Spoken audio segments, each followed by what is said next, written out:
في أكبر الكتب.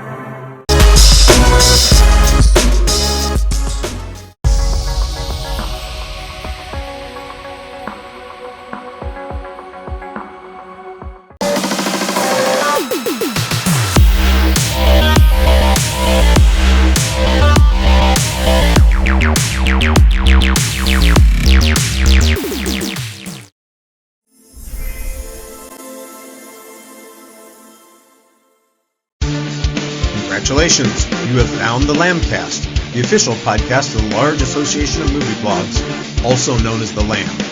The Lamb is the largest collective of online movie blogs and podcasts with 2,000 members and counting. Every week on the Lambcast, various members of the Lamb community get together to talk about our favorite subject, movies. So bookmark the Lamb and follow us on social media. Be sure to join us each week to hear a lively discussion of films and movie-related talk from our members. Join the flock at largeassmovieblogs.com. Hello, everyone, and welcome to the Lambcast. This is episode 780, and I'm your host, Richard Kirkham of Kirkham A Movie A Day. This week, we're covering our fifth new film in a row, a surprise that is a pleasant diversion from the usual delights of the Lambcast. Not quite as unusual is that this new movie is a horror film, a genre that always seems to send the flock into the podcast corral for a show. And on this week's show, our flock of lambs includes Howard Casner of Pop Art, who will be looking for the existential meaning behind vodka and parasites. Oh, thank God I've had to give up salt. Also, Nicole Ayers has come out from behind her eyes to choose a breakfast cereal off the shelf to eat while watching a horror film. I can make your parents hurt themselves. I can make them hurt each other. I can make them eat each other if I want to. Do I want to? That's not a good question to be asking. That's a little creepy, which is always good. And of course, saying that we're covering a new film is like ringing a new horror film is like ringing a dinner bell for Lisa Leaheey, who will relentlessly pursue the high that comes from watching a good horror movie, but usually in a theater and not in a tent on the outskirts of town. Yeah, definitely need the theater, and you're absolutely right. Give me a new horror film. I promise you I will be there on opening day. All right, but when all but one child from the same class mysteriously vanish on the same night at exactly the same time, a community is left questioning who or what is behind their disappearance. Writer-director Zach Cregger follows up his successful debut feature, Barbarian, with another out-of-the-box horror film, Weapons. We're going to dance around a lot of subjects before the spoiler wall comes down, but the best way to experience a movie like this is on your own without too much foreknowledge. That said, we're still going to talk about it. And Lisa, I'm going to ask you to start with your general thoughts, please. I mean, you know that this type of thing is exactly my, bread and butter.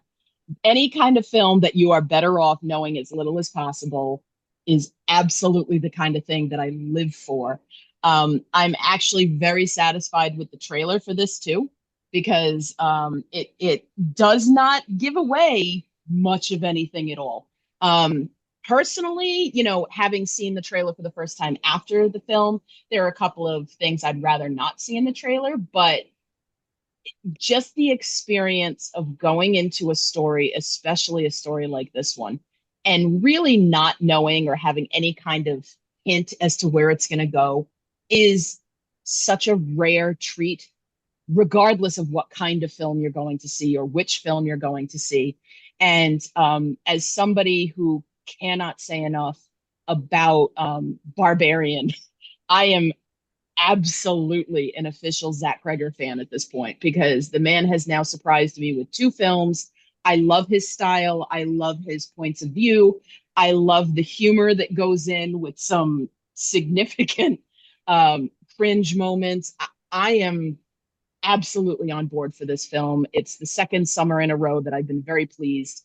So I can't say enough good things about this. Well, it's a good thing that you can't say enough good things about it, because that'll help fill in the show later on. Nicole, how about you? What were your general impressions of Weapons? My general impressions were that, just like Lisa said, this movie, was great. I'm not familiar with Zach Cregger, but as someone who doesn't particularly care for horror as my first choice, if I'm watching a movie, I left the theater very satisfied. And I think that this is a movie that has to be seen in the theater. I read somewhere that it's available on like HBO Max or something for streaming. That is not a good idea for anyone who wants to see this movie. It has to be seen in the theater. I don't Yeah, think we have to worry about the streaming issue. yeah, it's definitely not available on streaming yet, not Yeah, here. Okay.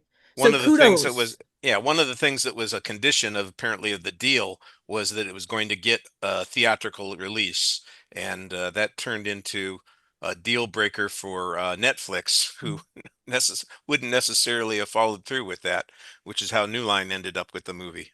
Good, because it's a movie that's going to make money on word of mouth, that's for sure. It's, Yeah, I think I'm it's sure it'll do already made well. money.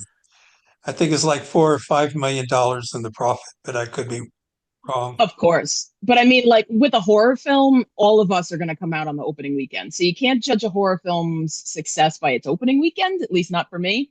But this is a film that's going to stick around for a bit. Yeah, I and Go ahead. much deserved too.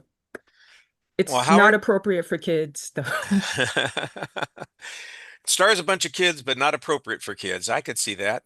Howard, do you have some thoughts about the Oh, film to I start with? certainly agree that it is a marvelous film. I think it's really, really good. I also couldn't say enough good things about it. At the same time, I think there are some issues.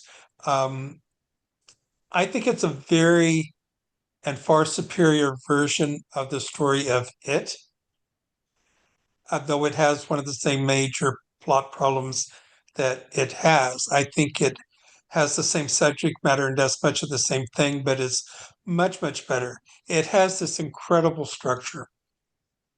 And I don't know if we want to get into that yet, but the way it's written, That'll be the first thing we talk about yeah, after the the general way thoughts. it's Yes. written, the way it's structured, I just kept being amazed at how well it was thought out. It's so yeah, I generally agree. I think there's some tonal problems here and there, but overall, this is one of the far superior horror films I've certainly seen. It's very intelligent. I tried to watch Barbarians, and though I thought there were some nice things about it, at one point, about halfway through, I said, "Nah, this isn't working for me." But I do know that Barbarians was well directed. It just wasn't quite working for me, but this definitely was. It's very well acted too. I have to say, this is a very well acted movie, especially for a horror film. Yeah, I think that it is well acted. And we'll get a chance to talk about some of those performances in just a minute. And there's some people in the film that I think were a little bit of a surprise to me anyway. So I'm going to be glad to come back around to that once the spoiler wall comes down. Um, I'm going to agree for the most part with people. I like the film, but not necessarily as much as everybody else is talking about it. But I kind of had the same reaction to Barbarian. I think I liked the first two-thirds of Barbarian, and then it went off the rails at the end, and I was a little disappointed in it as a result. I don't think this one quite goes off the rails, but it has definitely got some things in it that are problematic.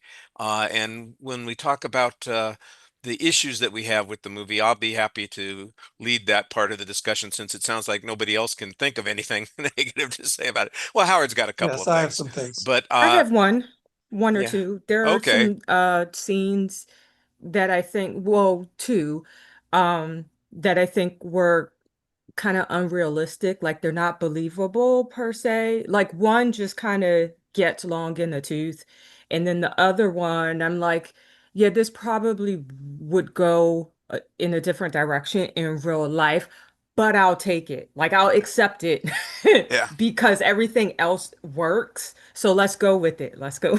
I'll be interested to see if that's the same thing that my daughter was talking about when we saw it, because it sounds like it very much could be.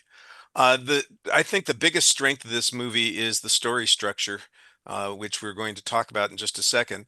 This is told in a very interesting way, and it gives us a chance to know characters, to have a context up to a given point, and then to see how these things are all coming together. So it reminded me of several other films. I do know that it is a theme around here that comparison is the thief of joy, so I don't want to do too much of that. But there are two or three things that I think will call for inevitable comparisons when we get to that. So it sounds like everybody is pretty positive on the film, and with three very enthusiastic endorsements and one that's reasonably enthusiastic. So that's all good. Well, let's talk about the narrative structure of the film, because I think that's probably the thing that stands out from the very beginning for everybody. Howard, can you start us off on this? Do you want me to explain the structure or just talk about it generally? Yeah, why don't you explain it and tell us if you thought it worked? Well, I definitely think it works. I think basically it's divided into sections, and each section follows a different character. And the different characters, their through lines, their plots, their arcs overlap. This is not quite, but sort of the same way that All About Eve is structured. We see everything through somebody's point of view. Um, and the way it all comes together then, because it all comes together at the end in a marvelous way. But each section, since it is from a person's viewpoint, this is a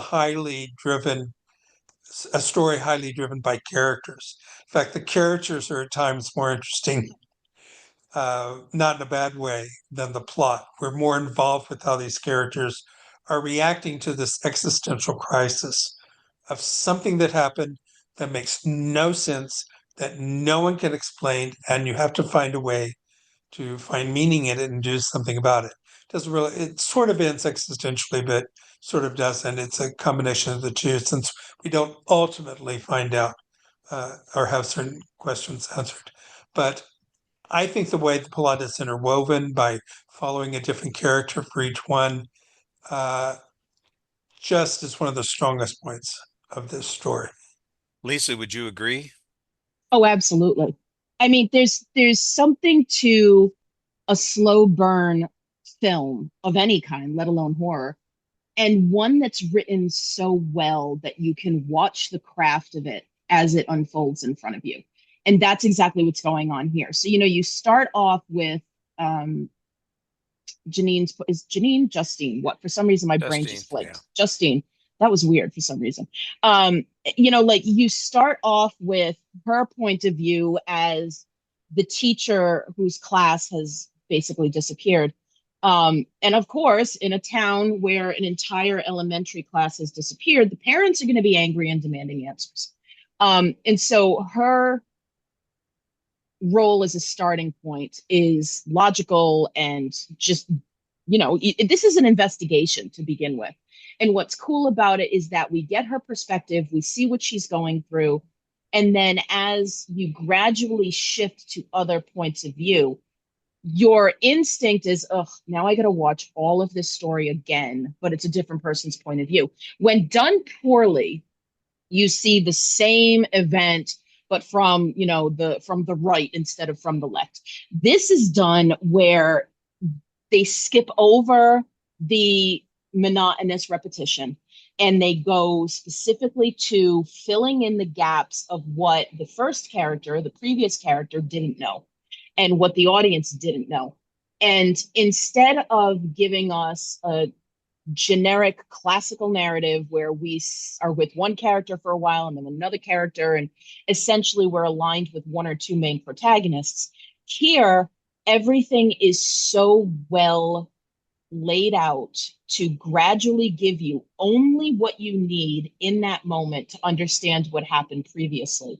I consider myself a narratologist, where I love studying stories and structure. And I mean, I'm an English teacher, for Pete's sake. This is what I do. To get it in a horror film and have that film be elevated by the structure of it, I mean, I can't say enough about it, And I mean, the Cregger's previous film, Barbarian, did the same kind of thing. It wasn't as, I don't want to say isolating, but categorized by a specific character one point, but you can almost lay out chapters of here's the first section. Okay, that story's done. Now we're going to this section. Okay, now we're going to that section. Somebody asked me this weekend, they're like, oh, is it different time frames? And I'm like, not exactly. And it's just, I love a writer who can craft the story well because they know where they're going and they know how to leave the breadcrumbs along the way. I'm very excited to see this a second time to watch what I didn't catch in the beginning. And I'll be talking about that as we get further into the episode. All right. Nicole, do you have any other thoughts about the narrative structure of the film? That I think I am very glad that they did it well. What Lisa just described about the monotony of some movies that kind of play with the timeline and go back in time reminded me just now that there were two ways that this movie-going experience could have gone left. It's already a genre that isn't one of my favorite genres, and then the structure contains one of my pet peeves when it comes to movies.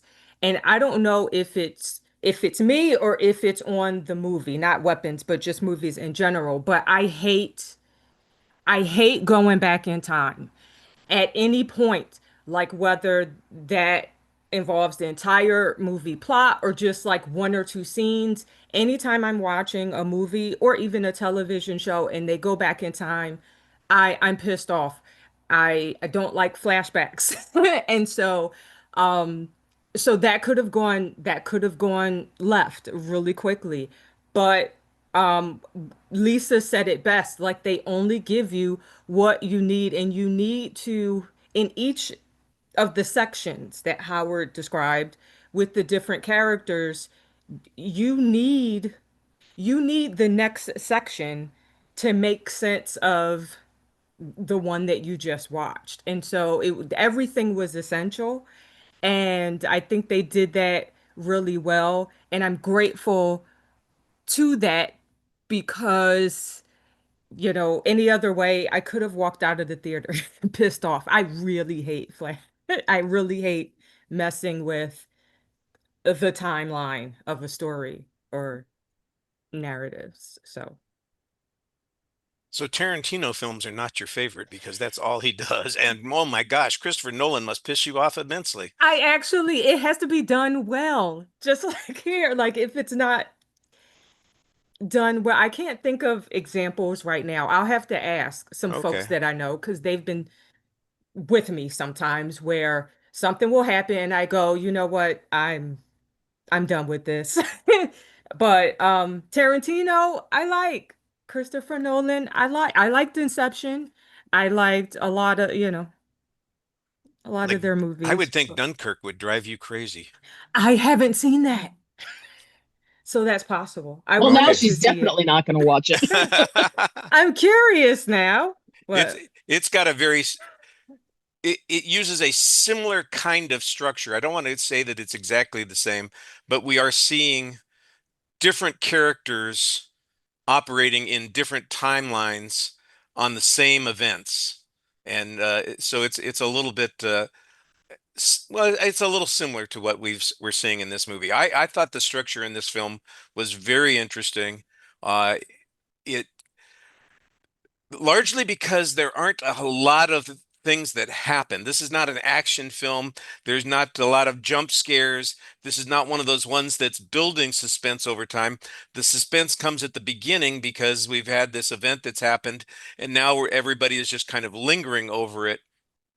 And so, the closest that you could come to describing the first part of the film as a horror film is that there's a dread that's come over this whole community. And we're seeing that dread from these different perspectives and how it's affecting the relationships and where people intersect. So it could easily be seen as just I don't want to say a soap opera, but it's a melodrama because we're getting character pieces as we go along. But each one of those character pieces has a key element in it, and a couple of them link together to create some anticipation and suspense. And once we finally get to the later part of the story where we start to understand what has happened in these circumstances, then I think they stick very much to a traditional narrative structure, and the usual horror things occur in that sequence. So, uh, like I said, I liked. Oh, I don't want to make this sound creepy, and I think we use this We description are on something talking about a else. horror film where children disappear. It's going to be creepy, Richard. It's okay. Okay, well, it's a little bit like tantric sex, you have a little bit of sex for a while, and then you stop and think about it, and you go, Yeah. you know, let's build up again to something else, and then before we get to anything, we're going to stop and we're going to kind of change our position and think about something else and start anew, and it feels like it starts new several times, and I think that that's to its benefit. Yes, I agree. I think that you're right, but I'm wondering if that falls under TMI. Yeah, I know. That's why I thought it might be a little creepy. Eh, we're all adults here. Yeah, and they were having sex in the movie, so it all comes It together. happens. It happens. Well, we do have a number of characters, and that's basically how the story is told through each of these characters. So I do think we ought to give a little attention to the actors and the characters that they're playing. We've started with Justine. We've mentioned her. She's the teacher who has had her almost entire class vanish except for one student. And everybody in the town is kind of suspicious of her. She's played by Julie Garner. Uh, how did you feel about the performance and the character? Because I think this character has some very interesting elements to her. She definitely does. I mean, I know everybody or many people are very familiar with Julia Garner. I have not seen Ozark. I know I'm supposed to. I need to get to it, yada No, yada. you But don't. okay. Yes, you do. And there it is. So her face definitely registered with me, and I realized it's because she's also in Lee Winnell's Wolfman, um, which was not a good film, as this is a good film. That film was a movie, and it wasn't terrible. It was just odd. But anyway, that's not why we're here.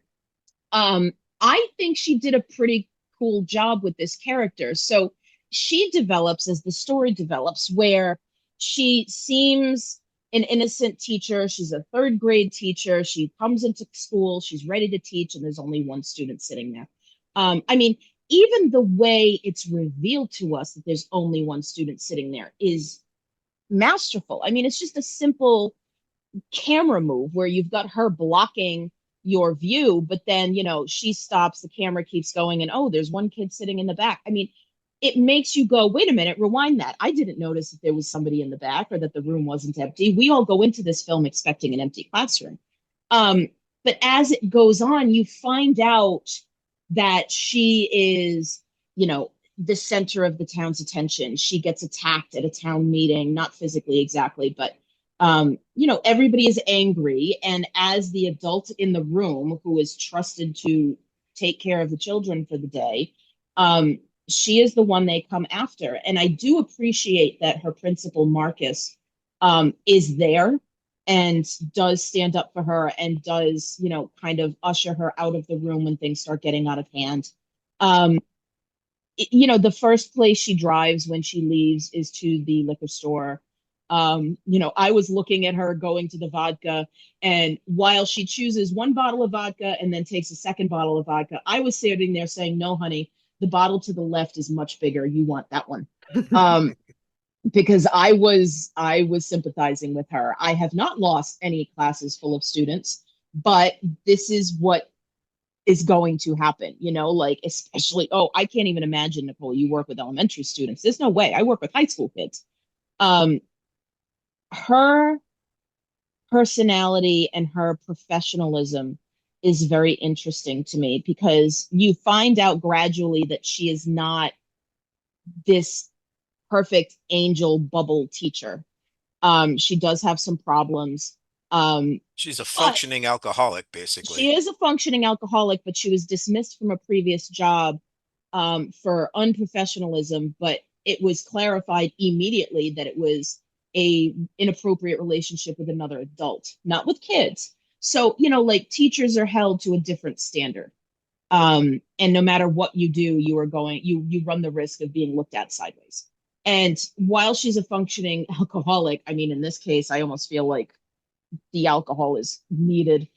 Um, she's young and she's single and she's doing her thing, but her focus as a young teacher who seems, and I do emphasize seems because I would need to see this again to really start getting a handle on my thoughts, very focused on caring for her kids, shifts because now she wants to speak to the single student who is still there.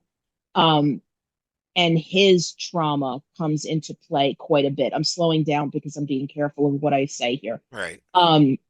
You know, there's interesting perceptions that are revealed the more we know in the story. And I think what Julia Garner has done is she has played this very well as a mid 20 something teacher who is not a veteran. You can tell that she doesn't have a lot of years under her belt. And that she feels very, very isolated because she's alone in this town. She doesn't have family. She doesn't really have friends that she can hang out with. And I think she does a good job. I'm sorry, that was so wandery and drawn out. I apologize. When I think and talk at the same time, this is what happens. Well, thinking out loud is what this kind of talk is all about. I've often said that I think of the Lambcast as a group of people who are getting together after they've seen the movie at the local diner, having a cup of coffee and a piece of pie and talking about what they just saw. I like And that. and you don't always have everything thoroughly planned out and plotted in your head. Uh, I, stream of consciousness is perfectly fine with me. I live by that. I So, appreciate you. well, I do think that, the thing about her character being flawed is emphasized in a couple of ways. One, of course, that we've mentioned quite a bit, and that's the alcoholism. Uh, the the other is that although she seems to be very caring and thoughtful about her students, she is not necessarily cognizant of the impact that she's having on her adult relationship. Uh, No. where she is in essence a temptress who is affecting somebody who is struggling with the same thing that she isn't struggling with but suffers from. And there are consequences to all these things, which Mhm. I'm sure in the 12 steps there are at least three of them that we would be mentioning if we were going to follow through on this, because there are other people who are affected by the actions that you take. And we get one instance, we never follow through on it, where she is confronted by somebody who has injured her emotionally because of this. And it was pretty violent, but it wasn't the horror element of the film. It was just one of those things that you say, this woman does not have the perfect persona. She is not as innocent as she might appear to be at first. She's Mhm. certainly not guilty of harvesting these kids and taking them away from anybody, but we don't quite know what in her life has created the situations that she's confronting right now. Uh, we've talked quite a bit about Justine. Did anybody else want to add anything about her character before we move on to a couple of other Well, characters? I think the scene that go ahead. Go ahead, Nicole. the scene that you just described, Richard, is actually one of my favorites, even though it was violent. But I'm only familiar with Julia Gardner mostly from Ozarks. And so Well, if I you've been to the was, movies this year, she's been in three movies. This is the third film she's been in. She was in The Wolfman earlier. She's in Fantastic Four. yeah, that was playing at the theater that I went to, but I'm not interested in either of those movies. I might watch The Wolfman maybe out of curiosity, but they were two that I haven't been following. So I was interested in seeing how she did in Weapons, and I do think she did a good job. I think her character, Justine, was a little too invested in the children to the point where she's kind of overstepping some boundaries, but for the sake of what's happening here in the story, it seems that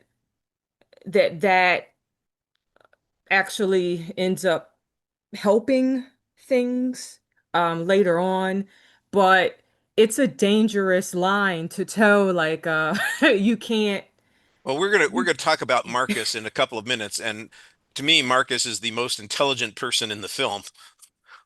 He speaks to her in a way that you would want a rational principal to handle a situation, and he tells her straight out several times, you know, you're not their parent, you're their teacher. And there are things that you are responsible for, but there are things that you can't be responsible for. And teachers all learn those things. You want to be supportive, but there's a point at which you just have to say, well, I can't give every student a ride home just because I feel sorry for them. I can't bring them lunch every time, they have shown up to school without their lunchbox. Uh, you know, I- you First of all, it's not fair to the teacher, and it's also, creates a situation where there's an imbalance in the with all the kids. You get accused of being playing favorites and that sort of thing, and you potentially cross a line with a parent who has a different way of thinking about whatever issue it is that the teacher wants to get involved in. So, like I said, we'll talk about Marcus in a minute, but she is, like Lisa said, you could tell she's not a veteran teacher. She has the sincerity of interest in her students that I think somebody earlier in their career does have. And that's not to suggest that veteran teachers lose interest, but I think they understand the boundaries a little bit more, like the principal's trying to describe them. Howard, you were going to say something. I hope I haven't stepped all over what you were going to No, there say. there are two things. One, I'll add on to this, that at first she seems like she's a very positive character, but then you start realizing that she is incredibly lacking in self-awareness and accepting the reality of what's going on around her. When Marcus says, you know, you can't give students ride home, you can't hug them, I'm going, yes, you can't do that. I know that. I'm not a teacher. Do you know how much trouble that can be in? um, when after everything disappears, he says, I want to work. And I'm going, are you an idiot? There's no way you can work in that school now. You can't teach. That's sheer stupidity. When she says, I want to talk to Alex, I'm going, that is absolutely the worst thing you can do. And then she starts stalking him, and I'm going, oh my God.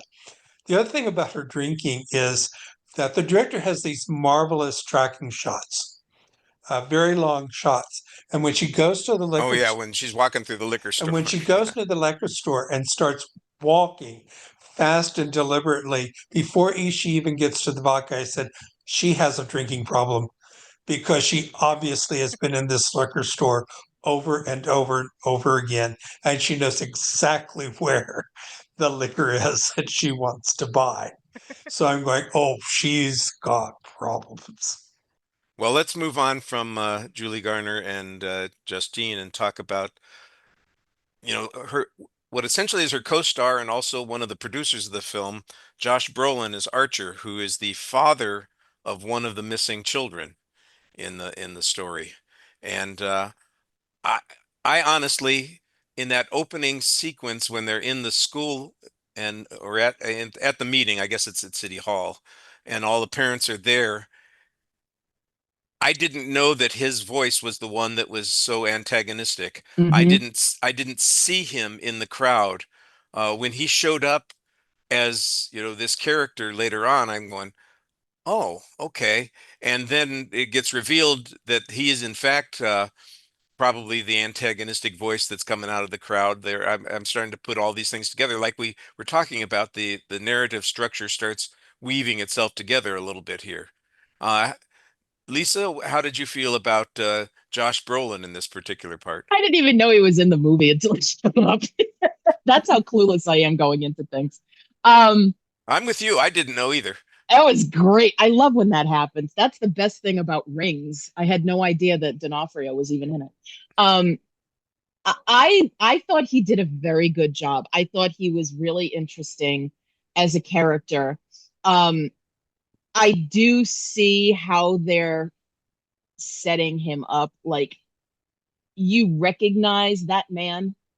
Um, you recognize this guy who is a blue collar worker who drives a pickup truck who's pissed off that his kid is missing. And I don't fault him for that because this guy is the kind of person who will demand answers and will ask questions later. Um, we find out some things later on about his son that didn't surprise me at all. Um, I found it very interesting, though, that he sleeps in his missing son's bed. And again, this goes back to the way Cregger writes these characters, that they are multifaceted individuals. While they appear on the surface to be an archetype of a certain person that's recognizable, and it's kind of the point of what an archetype is, but he has sides to him that you go, okay, I can kind of sympathize with what's happening for you right now. You recognize that his marriage is on shaky ground. You recognize that he is going to do whatever he can because the people who, quote, should aren't doing enough and they aren't giving him the information. And frankly, he's the one who kind of comes upon some major details that end up being very helpful in finding what's going on ultimately, because he had a point of view and had a different way of looking at it than somebody else would, which I can really appreciate. I think that Brolin did a very good job. I like that he is an emotional character. I like that he is both bullish and logical at the same time. I was very pleased with him as a character, despite the fact that he is a bit of an antagonist to begin with. Well, yeah, I think when we discover that he is the author of some artwork that Yeah, appears in the film, you want to think, well, he's going to be the antagonist, and this is going to be a confrontational situation. But the truth of the matter is, although he has a, I guess you would call it a temper, he's not pointing it at people on a regular basis. He does seem to let it out, like I said, more like subterfuge rather than out loud. I mean, he's frustrated when he's talking to the police chief. He's yep. he wants the woman whose ring uh, video might have some information on it to help him, but he doesn't try to bully her or push her, although he does find another way around it, very true, He's like, she's not the one I need to yeah, talk I to. need to talk to the other one, It was perfect. I'm like, yup, that's that guy. and but I never got the impression that he was trying to intimidate people into fixing his problem. He just is trying to get help, trying to figure things out. And he, like you said, he becomes an investigator in this process. And I think that's the thing with Justine as well. Both of them are going at this in different ways, trying to figure out what the hell has happened. And Justine's chosen a method that is potentially problematic because it affects the one kid who still showed up in class and who is certainly traumatized, although we don't necessarily know what the trauma entails at this particular point. But there's something suspicious that's going on there. But I thought Brolin was really good in the sequences that he was in, and you know, just to show that he is. I mean, he in essence starts defending the woman that he has been lurking around. I don't know if he's quite a stalker, but he's definitely intrusive and invasive in her life. And suddenly he's, on the ground with somebody who is attacking her. And I thought that was kind of an interesting twist on this. It's one of the things that makes the movie surprising because it's never going exactly in the direction that you think Yeah, it's that's going. true. I love that. Makes me so happy. Uh, and of course, there are other characters that we get in this. I guess maybe we go to Alden Ehrenreich next, who's Paul, the police officer, who is entangled in the story. becomes a player in what's happening, uh, and you know reveals things about himself in the story that are interesting. How Nicole, let's start with you. What did you think about Paul and his inclusion in the story? What did you think was the whole point of him being there? I thought the whole point of him being there was to show was to humanize cops, and also in a good way humanize cops as people, like people with their own personal challenges with at home or in the workplace, people who are trying to navigate various things while also keeping the peace in the town. I liked Paul in the beginning, like when we first meet him. However, I think that he had a hard time keeping it together as things started to go off the rails later. Um, I initially liked his restraint in the beginning, like when we first meet him, and then I was disappointed to find out later that that he lost control due to everything that's going on. I think the actor that played him did a good job. I was very concerned for him when he kept getting some injuries. Yes. Very concerned because it seemed based on a conversation that he had with his wife, like they're trying to like plan a family or something. She was like ovulating, so they're trying to set that up, and his actions throughout the movie, they they don't necessarily support that, I'll say. Um, I I did want to piggyback on Brolin's character Archer for a bit. I think that he embodies every everything that goes right and wrong when a parent is grieving. I think that parents who have children who are missing, or even parents who have lost a child, whether that child was a baby or like an adult child or teenager, could see themselves in Archer, for better or for worse.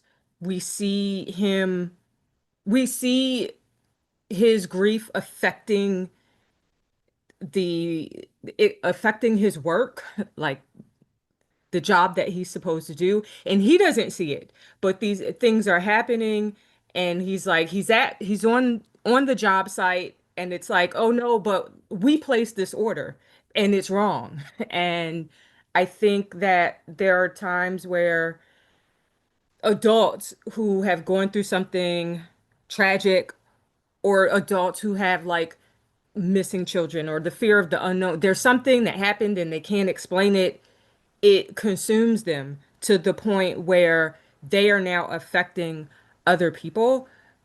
Although the ring camera footage did help, like he has ideas, and investigating ring camera footage is you know, a good idea, and the police aren't doing enough.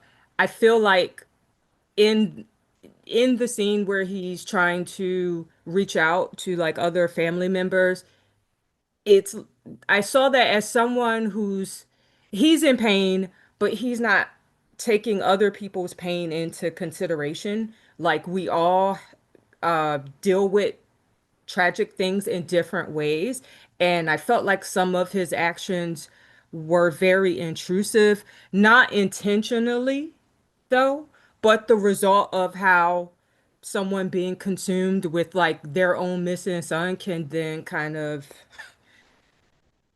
Yeah. intrude the personal space of other people who are dealing with their own um, pain and anguish. So I thought that Archer's quite a character. I'll say. Yes, yes. And like I said, I think we got a contrast here. I think that Paul's character is supposed to be strong and he is a weak person. Mm-hmm. And Archer's character is a wounded person, but he's actually the one who's strong in the situation. He's not perfect, but he's confronting the situation in a way that indicates some inner strength.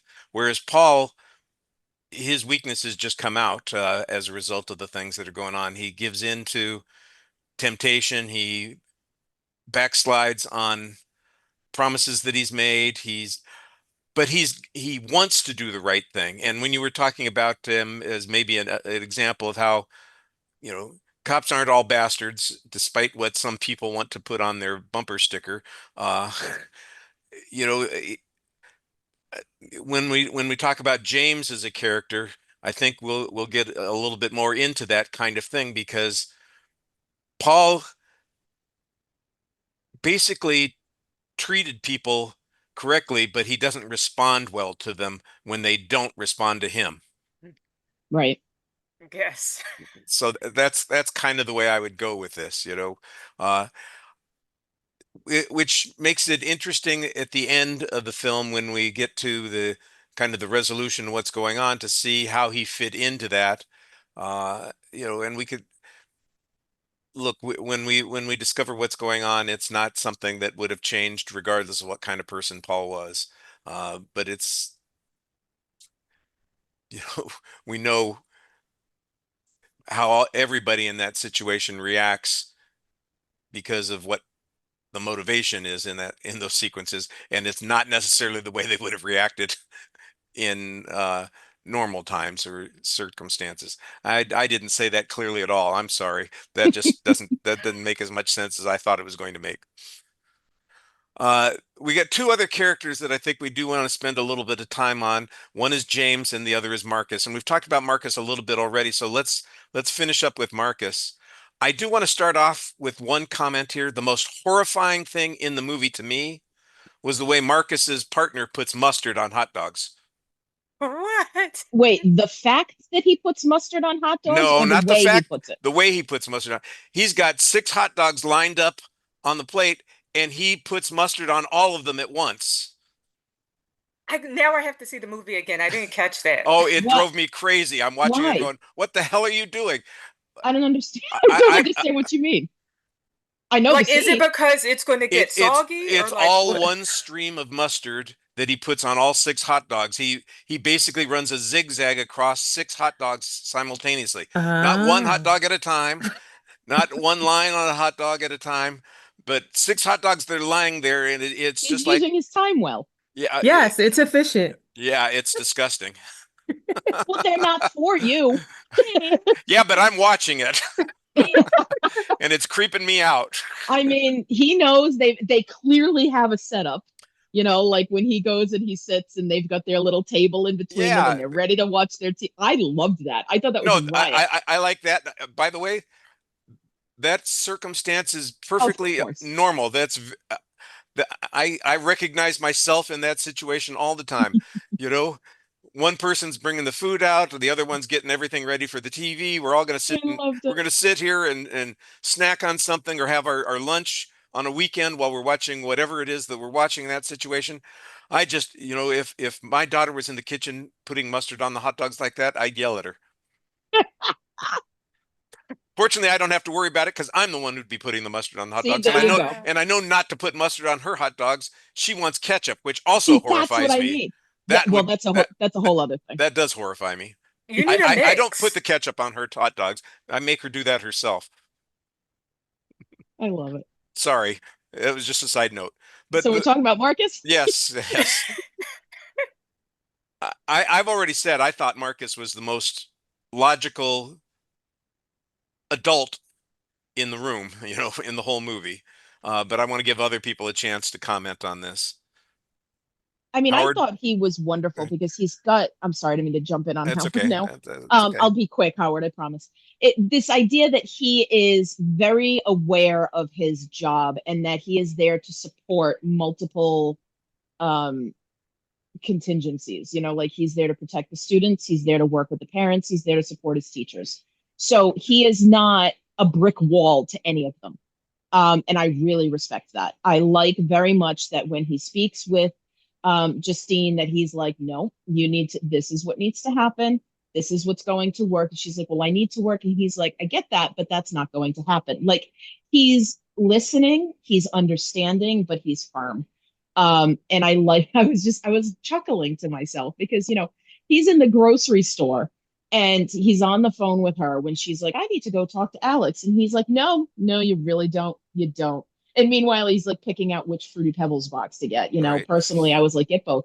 But the idea that, he knows and he is experienced enough that he knows what's going on in her brain and he knows that he needs to be firm with her. And he says, if I wasn't clear before, let me be clear now. He knows he was clear before, and he could very well hit her with a per my last email tone.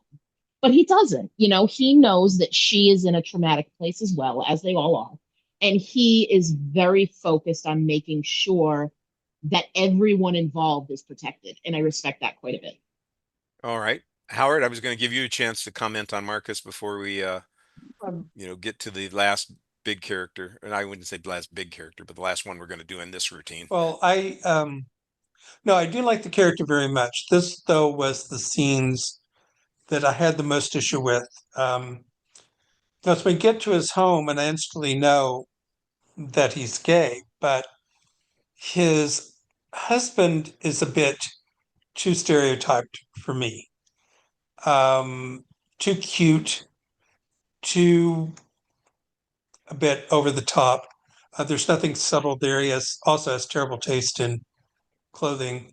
Um, so somehow when what happens, there's something weird about it, that it's very shocking, but there's something off about it. It's too much 1970s, 1980s type approach to it. I love the idea, of Marcus being, well, I guess as a spoiler, being gay, but I Yeah, think his husband is not very well written.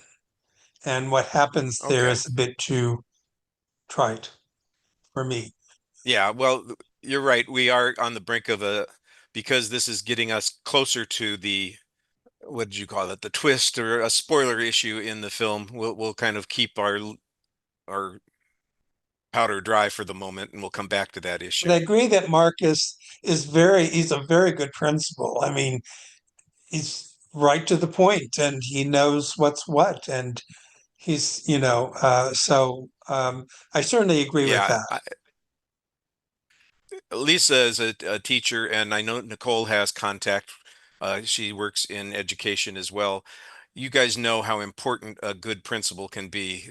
They're the difference between a school that's run well and teachers that are happy in their jobs and life that is miserable for both the students and the teachers. And my wife, she taught for 15 years and she had four different principals in that time, and two of them were wonderful, and two of them were absolute hell. And you know, the the idea that somebody is thinking and treating people the way they ought to be treated, I thought was really good here. And you know, when we get introduced to other characters,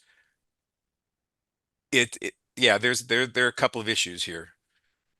Nicole, did you have anything that you wanted to add before we move on? I'm sorry, I didn't mean to step all over that, but I think you all pretty covered covered everything pretty much about Marcus.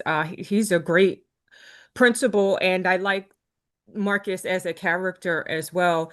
Given the circumstances, he seems to be one of very few people who were able to hold themselves together yeah, under, under pressure and under lots of scrutiny.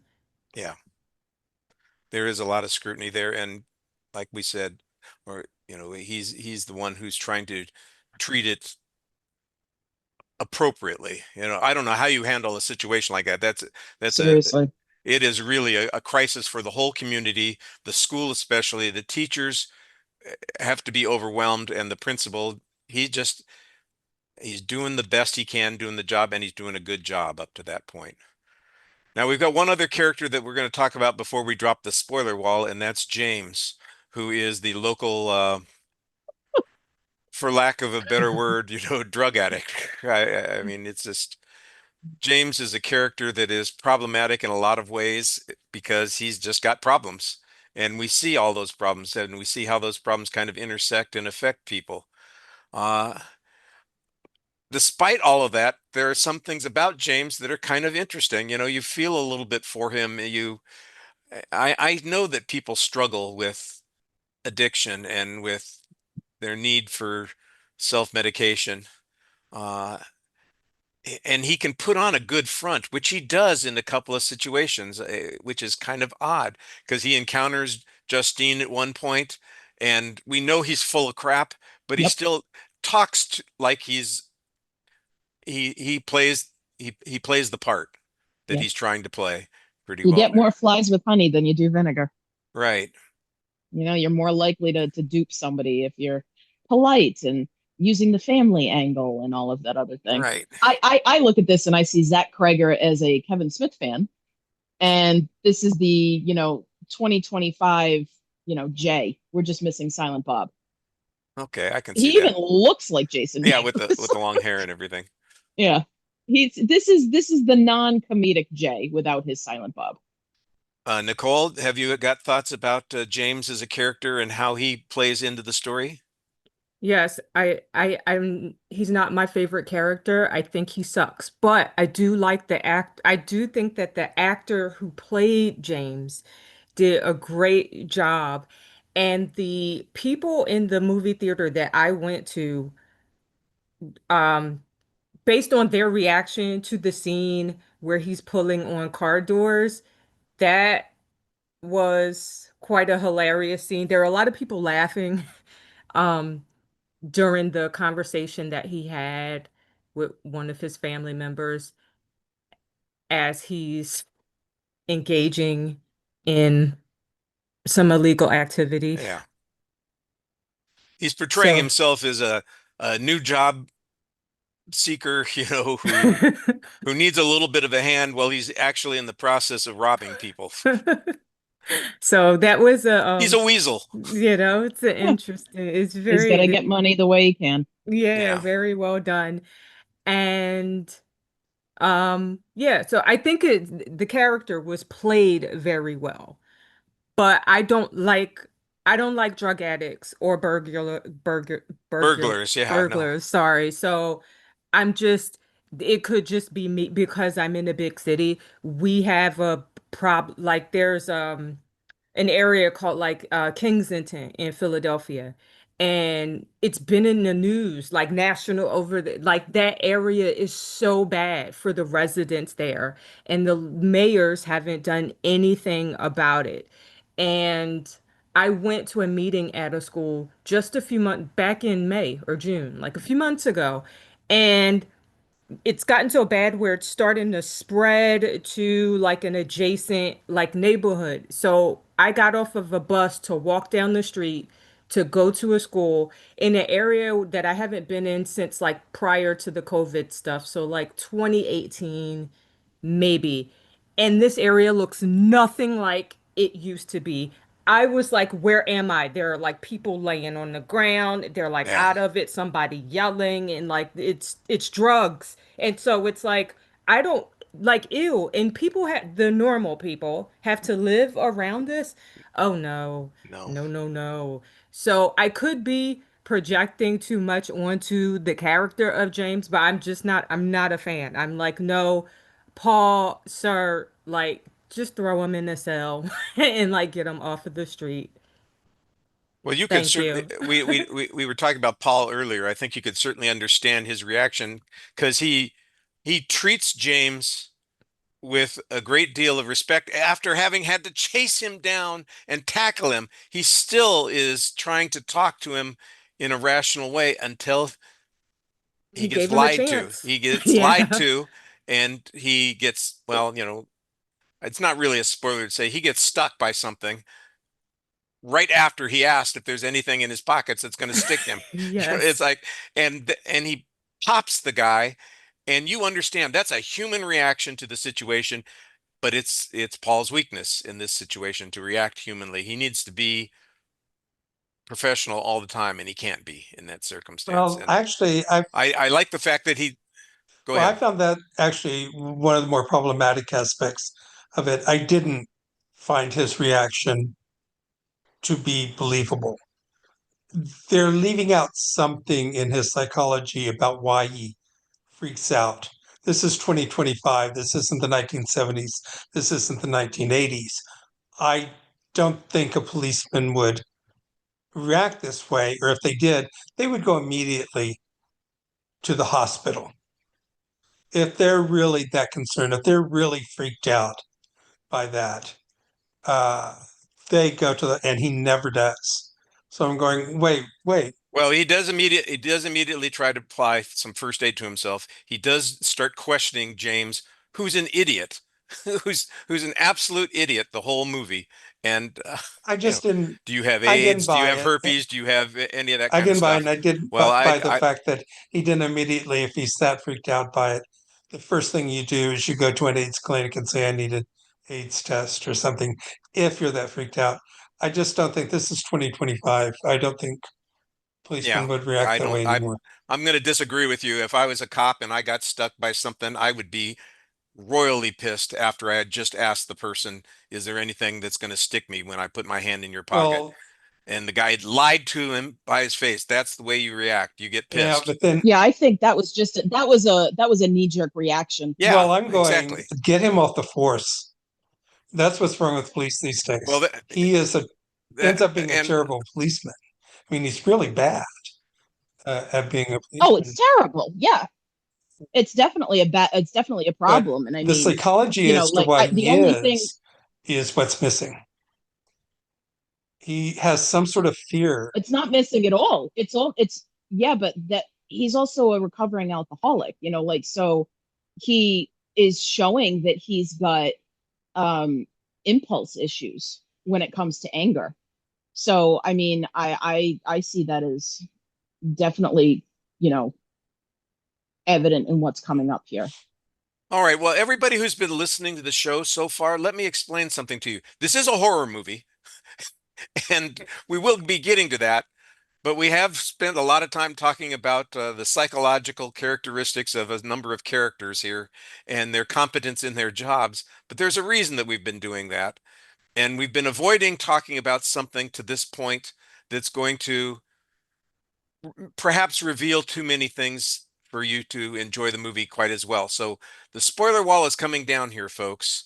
And this is the moment at which we're going to introduce elements to the discussion that might affect your enjoyment of the film. So come back after you've seen the movie and join us for the rest of the discussion. The last character that we need to talk about is Gladys. And Gladys shows up and it's like, oh my goodness, this is the explanation for everything. This is how it's going to be worked out. And how people react to Gladys is part of the story. Like we've danced around it quite a bit already. Who wants to start on this? She's been there since the beginning of the film. Yup. And I thought she was imaginary. Like when she was In the waving at woods. James, I thought, he's on drugs. So I thought that he was just, really scared and just like he thought he thinks he's seeing someone and we think we're seeing someone, but they're not really there. But Well, she was man, there when Alex was being questioned by the police in the first 10-15 minutes of the movie. You don't see that oh until at the wow. very end. Right. Later on, when she reveals, like when she shows up and she says, my brother has had a stroke and it's not good for him to leave the house, but we're here to help. Like when And it's so slick.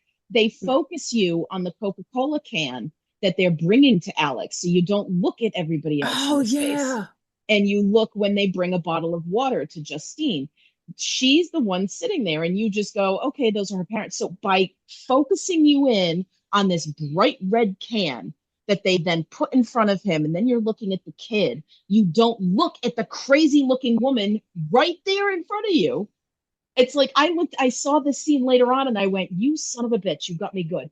Like it's amazing. Like this is well crafted filmmaking because when you know that somebody like her is going to draw everybody's attention and you force all of us to look at some other bright, shiny thing in the center of your screen, like I can't wait to teach this in my class, like because like look at how brilliant that scene is, because most people don't even think about her later on. In the very beginning, we are so focused on what happened to these kids and what is going on with this poor child who is in the middle of this situation. He's the only one left behind. What's going on with him, that we forget to look at everybody else in the room, and she's right there from the damn beginning, and I love it.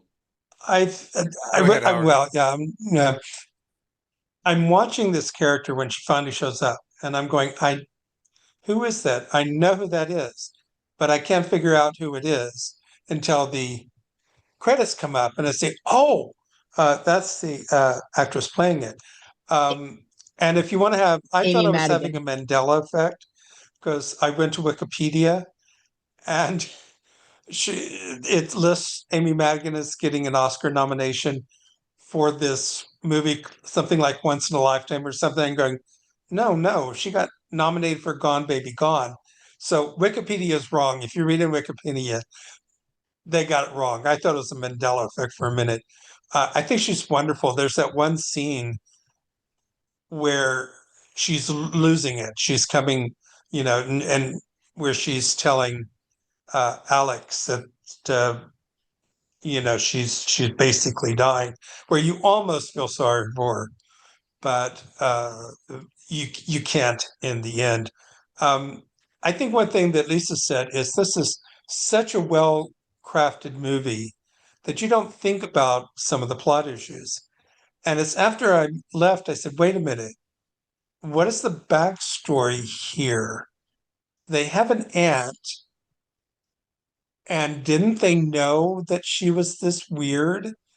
And how does this Yes, work? they say this. She goes from place to place.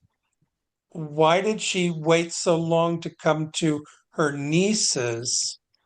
And so, but you forget about that. You pay no attention to the fact that this backstory may not quite hold together because it's just so well done. It's so cleverly done. The plotting is so clever. The plotting, and she's very good. Amy Madigan is very good in this role. But yeah, when she says she's dying or she's almost in, they have to leave. I'm going. She's just so pathetic at that point.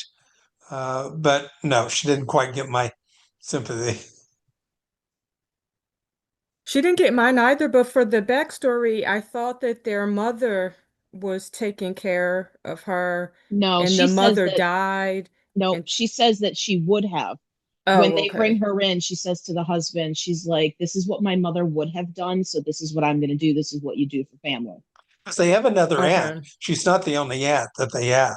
So I'm going, Right. Yeah. this is so I'm going, oh, it's a little. Yeah, the other aunt could very well be the father's sister as opposed to the mother's Oh, sister. I thought, well, you could be Well, right, but I thought the way they stated it, it was also Yeah, her I don't think it her gets aunt. resolved very well.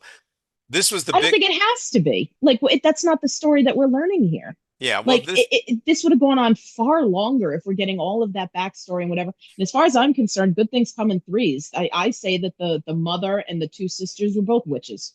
There's a whole coven going on there. Like, I mean, that's how witches work. You know, you have a group and you have a whole thing, and practical magic has the aunts. It's always the weird aunt, but that's not the story that's happening here. So I don't need that background. Like, that's a thing that I well, can I do think, explain away. I do think that there are probably a couple of things that would have enhanced Look, I was going to say this earlier.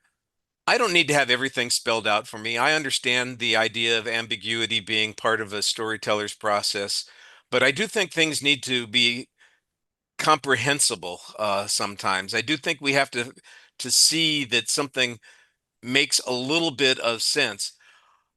I was not bothered by the fact that they took in this woman. My daughter was she's that was the big stopping point for her. She says, "Who would do that?" They haven't seen her, by the way, and there's another one of those inconsistencies. They haven't seen her for 15 years, although she claims to have seen Alex when he was just a little thing. Oh, I'm going, that's well, right. Alex is Yeah, not that's a 15 problem. years Yeah. old, and I'm going, so I don't know exactly what's going on there. They were certainly not close. Yep, she didn't And even come to their wedding. yeah, and so it's one of those things where you just say, I understand their family, but there's a point at which you just say, this is odd and it's strange. And obviously the parents are struggling a little bit with the idea Right. because they're not set up to take it, they're not a hospice, they're not really set up to help her out.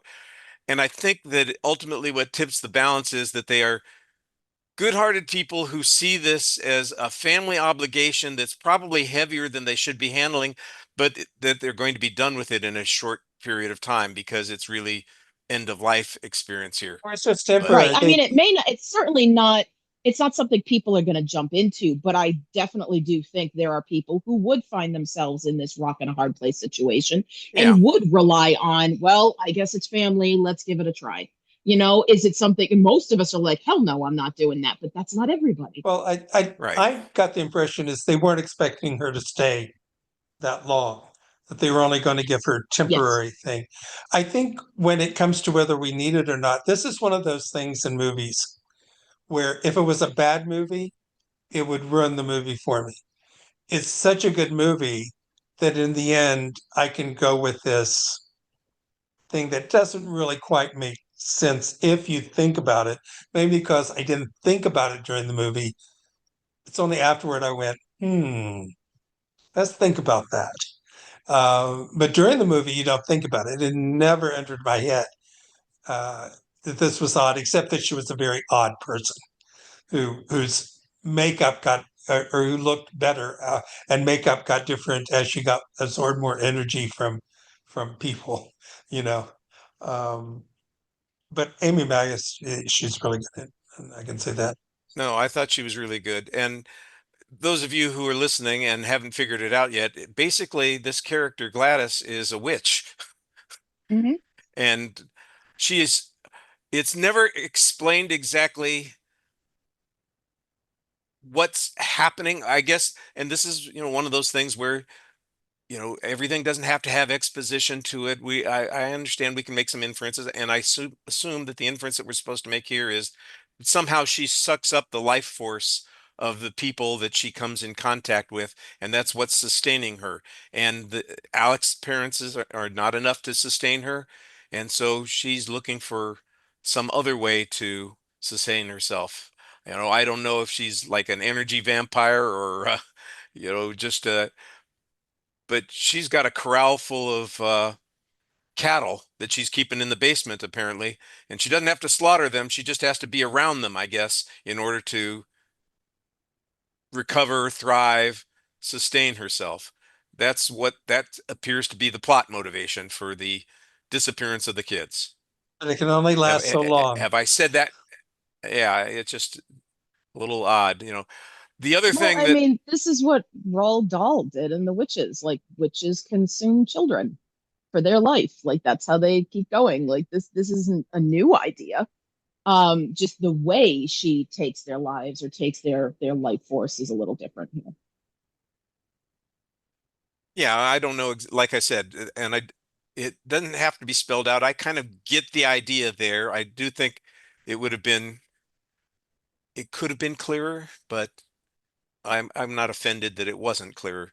Uh, I want to go back to something that we talked about before, and this is the the situation as questionable as it might be that Alex's parents take in Gladys. To me, the bigger issue is that Gladys gets into Marcus's house. Yes, but that's the husband's fault because Marcus Because he was Marcus right. was No, Marcus. no, no. No. You shouldn't be here. Right. This is not right. This is inappropriate. Yep. We're sitting. This is not the place to be doing all of this. And Yep. sometimes somebody invites the vampire in, and there you go. That's what happens here. A husband sees a quirky old lady and says, "You're being rude. Let her come in." Yep. That'll get you. And then the I don't need a glass of water. I need a bowl of water. Oh, that's so good. I'm like, what is And she Mark, gonna do with and she this? says, "Oh, it's just an eccentricity I developed." And Mark is going, "Yeah, okay," and I'm just going, "This is." I'd be calling Alex's parents and saying, "You got to come get her," or I'd be calling the police and saying, "I think we have a disturbed woman here. Uh, we've got a problem because I'm not comfortable with this circumstance at all. Oh, Sit I down at was the kitchen cackling. table and have a bowl of water." You know, you I were was you were you were not a cackling. stray dog. Yep. You know.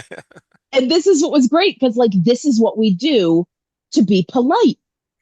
Like the My Favorite Murder podcast does this whole thing about politeness because women will, and I know these two gentlemen are not women, but like women have this ingrained element where instead of offending somebody when we feel nervous and in danger, we'll be polite. People are polite. And so even though this woman is clearly a wackadoo, um, they still go forward with it. And it's like people like, oh no, I'd kick her out of my house. No, you wouldn't, because you're a professional and the principal is doing this. And it's like, okay, maybe she's just a little weird. And this is what happens. Like people are polite because we've been we've been socially Socially. trained that this is the way to do things. So I mean, my whole theater was laughing because we know, like, you're screwed. This Oh is so yeah. bad. This is going And to go so bad, and we were laughing because we're like, we're just waiting on it because this is amazing. by the way, there is a lot of humor in the film, Oh, it's and so we good. haven't talked about that much at all. But let's keep talking about Gladys and kind of this is the reveal that kind of explains what's going on and why the kids have disappeared. She's like a Pied Piper. Yeah, She's a like little bit, taking the yeah. kids. She rings her little bell, and here they come, Naruto running their way to her. I just found it great. And you got to have something of theirs to be able to cast this spell. And of Yes, course, she manipulates Alex into acquiring something for them. And it's just enough that it's the coloring that they've done on their name labels for their cubby that was uh, so slick things. too. That Yeah, was so well, you could slick. see Alex thinking about, he sees the little spongy thing on the one kid's desk, and he's The thinking, koosh ball. how am I supposed to collect something? And then he notices the cubbies and says, oh yeah, all he has to do is Oh, he pulls the labels off of that. By the way, that Justine doesn't notice that he's pulled the labels off of all of the cubbies. That was a little strange to me. I that I agree. agree with. That was strange. I'm like, I don't know that I would have missed that, but okay. Yeah. You know, That one I was kind of like, I don't know about that. She didn't I miss. agree Alex, what there. are you doing in here? And Oh, if she didn't get go it ahead, that Alex. at the time, she would have noticed it later and said, "Oh, that's odd," and probably would have reported Yeah. it. So that's, I don't know why that is. No, she wouldn't have reported that. I don't think I so. think she would have mentioned it. If you've got the cops questioning you because 17 of your kids have disappeared, she just said, well, what strange things have happened? She wouldn't have connected those two. I I'm disagree sorry, there. that no, that's a strange thing that happens. And if you are the subject of an investigation like that, you think of anything that's happened, I think you'd say something. I, I don't think she would have remembered that happened. well, no, I think she just would have noticed that all the names are gone and would have mentioned it in passing. I'm not saying she would have said it to the police under interrogation.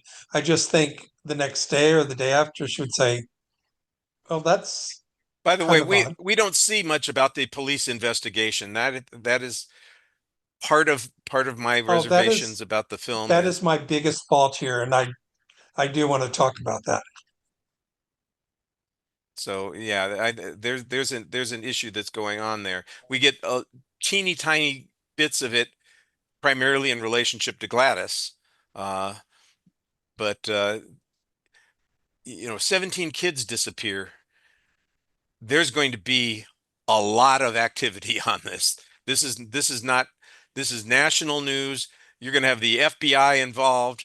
There's going to be, It's going to be people are going international to be news. investigating everything. Everything. Hmm. Everything is going to be looking at this. Bloggers are going to be Everybody's going to be going looking at there. this.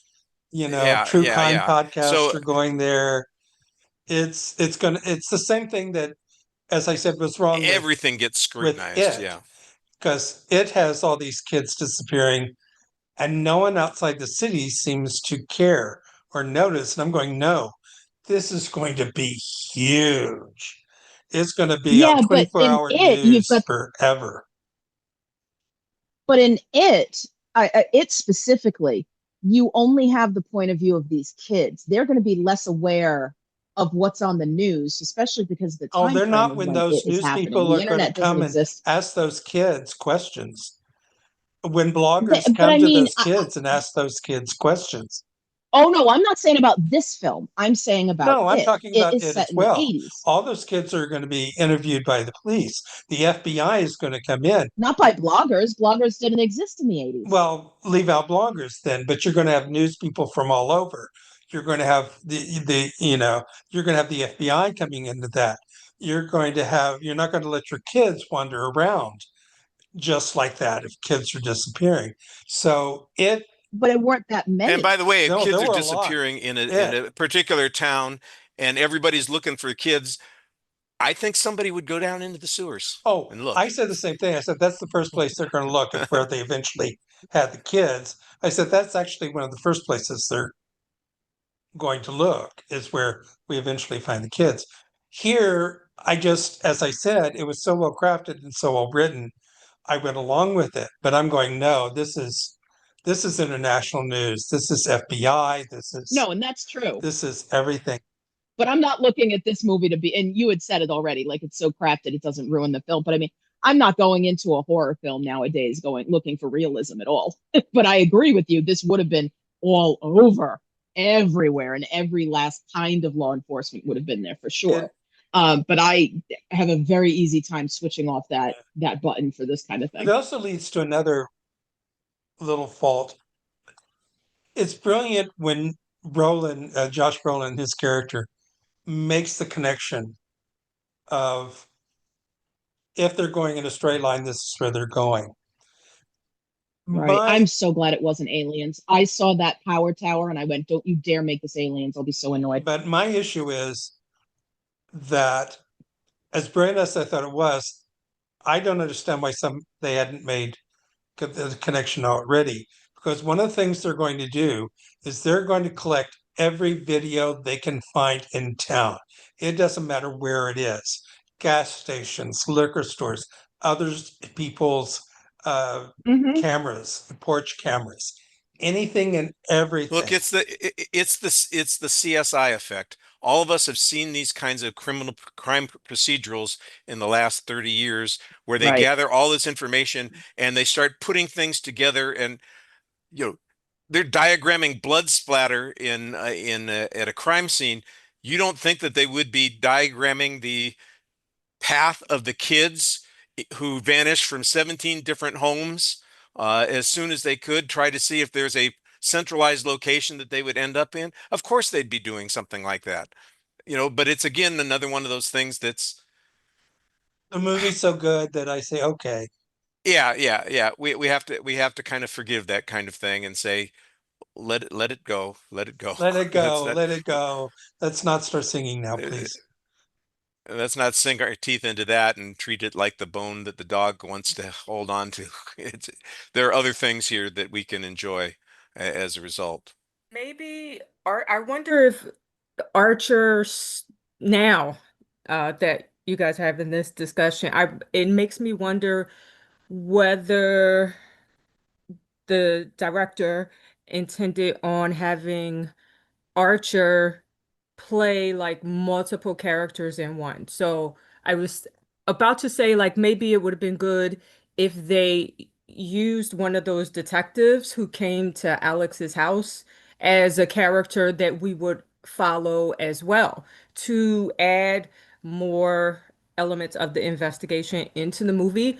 But given that Archer was good at uh narrowing down um some new information that helped with the story and then finding the kids, maybe he served as a symbol of like a grieving parent and concerned like citizen and also like a sort of detective in a way. Maybe. I don't know. Like, I wonder if he kind of covers both bases to the point where we wouldn't need to see like more I think the problem with parts of the that might investigation. arise is that there's no way you can dramatize that and make it convincing. So I think in the end, it was better not to just avoid it and see if I can get away with it. Um, because as I said, in a bad movie, I Yeah. would be all over that. In a really good movie like this, I'll go, well, okay, I'm just so interested in everything. I'll let it go. All right, and I want to hear this rationalization from somebody. By the way, I think I know what the rationalization would be. You know, the movie starts off with a lie. How does it What? start off I again? assume so. I have The what narration does at she the say? at the Oh, at the yeah. beginning of the movie. Um, I don't remember what she said. well, I do know that they covered it up, and I'm going, well, that wouldn't be possible because all the news reports from all over the states and internationally would be there. So it'd be impossible to cover it up and pretend it didn't happen. So I'm not sure. This is a true story that happened in my Yeah. town. So this one Wednesday is like a normal day for the whole school, but today was different. Every other class had all their kids, but Mrs. Gandy's room was totally empty. And do you know why? Because the night before at 12:17 in the morning, every kid woke up, got out of bed, and walked It downstairs and says into the dark. 12:17? No, 2:17. 2:17. Okay. Walked downstairs and into the dark, and they never came back. Eh. Yeah, they did. Ah, they came back with a vengeance. Yeah, Well, if I mean, you have to start off that way because if you say something there, like you fuck up the whole film. Pardon my French. Yeah. Sorry, you ruin the whole film. No, you could just say, and they left and nobody knew what had happened to them. And that would be yeah, sufficient enough. yeah. I like I said, You're right. you're trying trying to get us invested in the story, and now I'm invested in a story where we never see the kids again, and that's not what happens. Yeah. Which is, the way the story played out, I was okay with it, but when I thought about it later, I said, wait a second, wait a second. This isn't about the kids disappearing and never being seen again. That's a different movie. This is a story about somebody who took the kids for a purpose, and we do see the kids again. Some of them apparently return, although not necessarily in full form.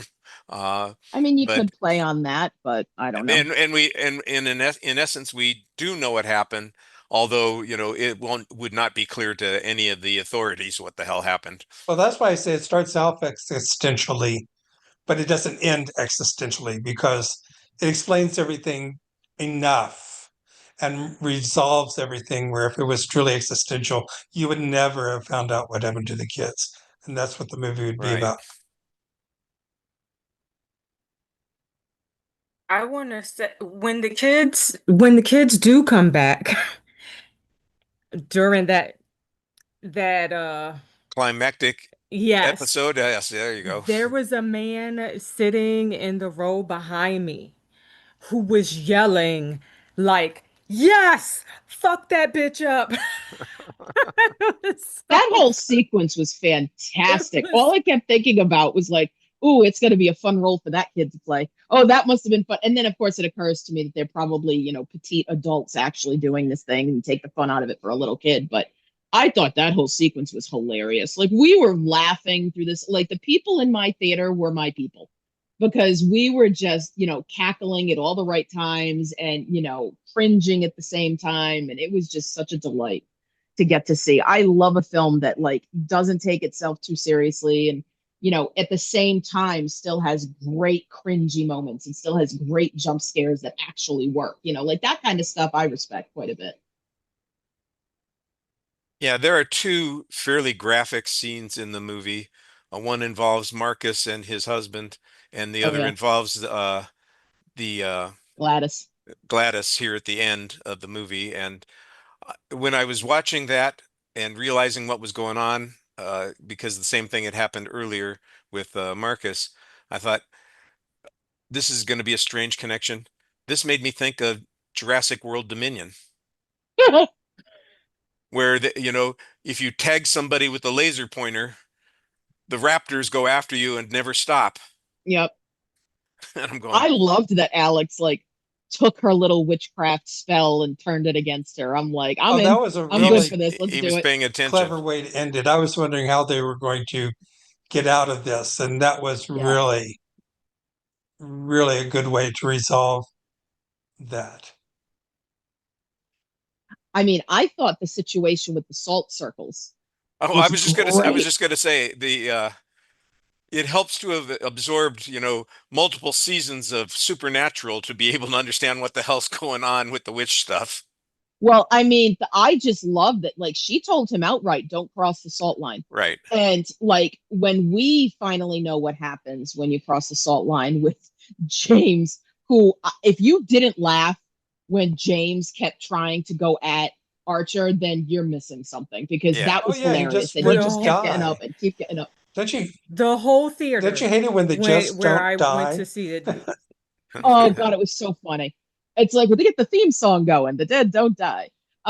It's Sturgis, what's his name? Sturgis, sugar, what's his name? The guy from the movie. Anyway, I can't come up with it, but somebody's yelling it at their radio right now. But the idea that, that whole sequence is hilarious. But you see, like, once Justine steps over that salt, they're coming after you. And so you have this great section where Alex is approaching Gladys's room outside where his parents are standing, and there's a line of salt. And I'm watching it. I'm like, let's go here. I'm like, don't you dare shirk this. You better go here. And they did. And I loved it. I'm like, thank goodness, because, the whole kids in danger kind of thing, like, you don't go there. And are his parents gonna go after him and chase him down? And they did. I was thrilled. I'm like, that's what should happen. That's exactly what you're setting up. Go there. Don't pull that back. And I thought that was fantastic. That moment, like the close up on his shoe as he like, it's absolutely what a child would do. Don't do this. Whatever you do, I don't want to hear another peep. And which kid goes first? Beep. Like it's this perfect thing. It's fantastic. I thought that was wonderful. And then what's scarier than your own parents breaking down doors to get you? That whole sequence was outstanding. I thought there was a little interesting It was. touch at the beginning of that when Justine is about to step over, and Josh Brolin's character says, "Don't," but it's too late. Yeah, he She realizes. stepped over it. Yep. It's too late. It's like, what's this salt doing here? I don't know, but I can Loved, tell you loved, probably shouldn't cross it. loved. Did you hear about the peanut who went to the horror movie? He was He assaulted, was assaulted. Yeah. Oh, but nice. All right. On that bad dad joke, let's get our final thoughts on the movie because we've spent a lot of time talking about it, and I'm sure that people want to see the movie and not just oh, have us they relive the whole should. damn thing. They So, should see this movie. uh, final thoughts, Nicole, on weapons.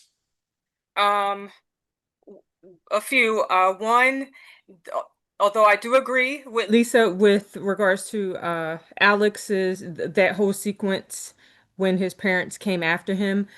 I I thought that the second time there's like the second time they were he went through a few rooms, There's a but few doors, yeah. yeah, and there's one where he's like holding he's blocking the door like by himself. As I watched it, I'm looking at it in the theater and I'm like, there's no way that tiny little Alex would be able to hold off both of his parents by himself. but I will swallow it for the movie. I'm okay, but in real life, this would not happen. He would be in trouble, but that's it. When I look at him, my heart just breaks like throughout the movie because he's in so much because of what's going on and just his face, his cute little face. I feel so Hmm. bad for him. But there's that. I say again, go see if anyone is listening and they haven't seen Weapons, go see it now in a theater. Just don't bring your kids. Like especially if they're young. There was a man in the theater that I went to that brought, I'm going to assume that Oh, it was his son. And that's this was awful. a little boy, probably no older than, no, he probably wasn't older than Alex in the movie. And I don't think that this is an appropriate film to take little kids to. It has like substance abuse and sex and adult language and etc. Lucky for us, though, in this particular screening, that kid was well behaved. And once the movie started playing, it got quiet. And before the movie started, there was a Capital One commercial that came on screen. And for those that know the tagline, "What's in your wallet?" At the end of the commercial, when the Capital One commercial said, "What's in your wallet?" the kid said, "Nothing." And people in the theater started laughing. So that was cute. Good on Just don't him. bring your kids. Howard, final I thoughts? think it is one of those films that is so well done, so well crafted, and is so character driven that you'll overlook the faults. I very much enjoyed the film.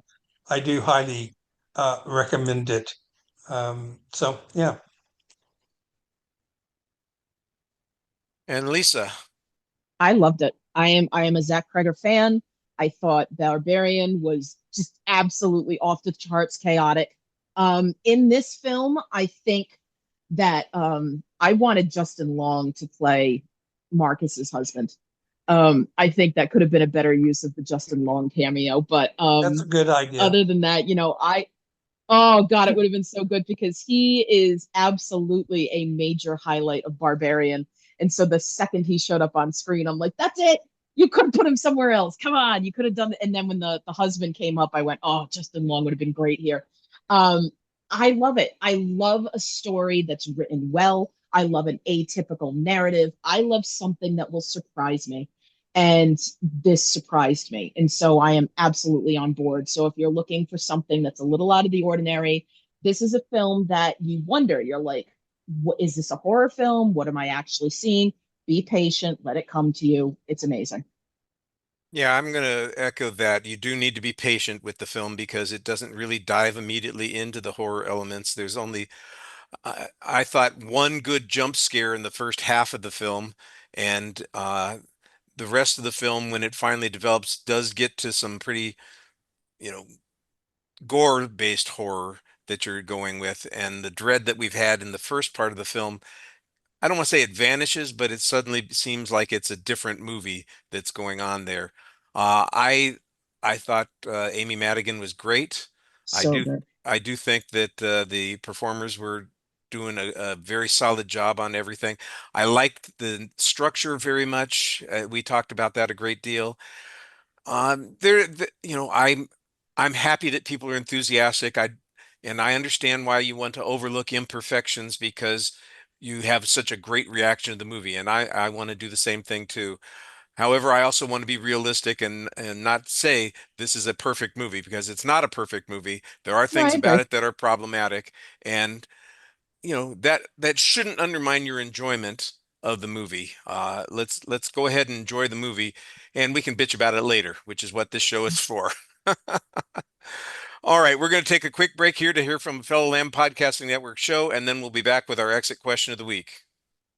Cinema Recall is available everywhere. you find great podcasts. The hell was that? It's our voice promo guy. Follow them on Facebook and Instagram under Cinema Recall Podcast and on Twitter at cinema_recall. Vern, can we afford to have a voiceover guy? We can't afford not to. He used to be a voice guy for movie trailers, but now he just follows me around and gives me movie trailer narration. That's really sad. What? Now we're giving him purpose in life. He now has a reason to go on. Check out past episodes at cinemarecall.net. Promise it's fun! We're back, and it's time for our exit question of the week. Look, summer is a time that a lot of different kinds of movies open, but I think horror movies have been very typical in the summer season. Your Friday the 13th first cropped up in summer seasons. It's just one of those things that's become a perennial choice. I think August may in fact be a very typical month for horror releases. I know September is, and most of September, hard as it is to believe, is still in summer. Uh, Mhm.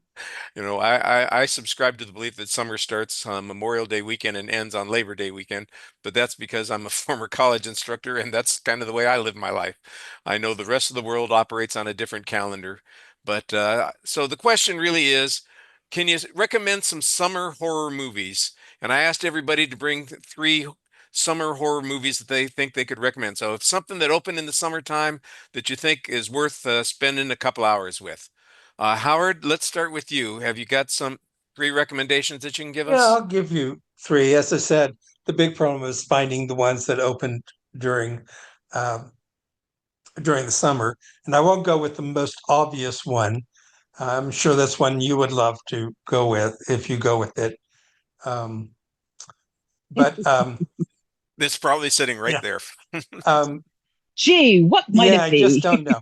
But I will start with one that a lot of people loved and a lot of people didn't, and that's World War Z, which I thought was one of the more intelligent and best zombie movies of late, with the great Brad Pitt in the lead. I know a lot of people criticized it because it was so different from the book, and it does have a couple of plot issues, but I really found it actually rather moving and very strong.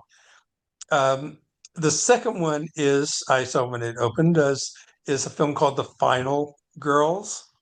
Um, it's a final girl is the last person in a slasher film, the one that usually survives and defeats uh, the bad guy. And this is, uh, if I remember right, a woman who goes back in time and ends up at a summer camp, and it's how she becomes uh, the final girl in that. It has a lot to say about not just a good movie, but it has something to say about how women are portrayed in horror movies. That there's always this final girl who's usually a virgin and things of that nature. The final one is the very first Wes Craven movie I ever saw, and I did see it when it opened. And that is The Hills Have Eyes. Um, You saw this in the theater? yes, when it opened. Oh, cool. It's obviously made on a budget. It's kind of cheaply made horror film, but there was something about it, and everybody recognized that there looks like there's going to be something maybe for this new director Wes Craven, uh, and it's very effective. It's very tense. It's very even gory at times, but it's also very smart. I think it works very well. I It's had a actually got a pretty decent remake, too. I had a project that I started a couple of years ago that I haven't followed up on. I started doing grindhouse movies, and I did Hills Have Eyes for that project, and it was a perfect example of that kind of film, and it is a very good film. Mhm. Like you said, done on a budget. Worth talking about, worth seeing. Nicole, did you find three films in the summertime that gave you a good scare and that you could recommend to people? Yes, and I want to say first that these are not like three summer horror movies that I think are my favorite, like of all times. These are three summer horror movies that my coworkers at my part-time job made me watch a few weeks ago. So, um, the first one that I never saw before, since I don't watch a lot of horror, is Jeepers Creepers 2, where a bus full of high school basketball players and cheerleaders breaks down on the side of a deserted road. And unfortunately for the teenagers, they got stranded on what happens to be the last day of the creepers feeding frenzy. So a killing spree begins. I I enjoyed watching the movie just to kill time, but I thought that some of the characters did stupid things in the movie while I was watching it. So I would A horror film where characters do stupid things? I it we comment I watched some of it with my coworker. My part-time job allows us to watch like television sometimes, and we were discussing the movie while we're watching it. Like, oh no, why is he climbing down the no? Like what? And so it was an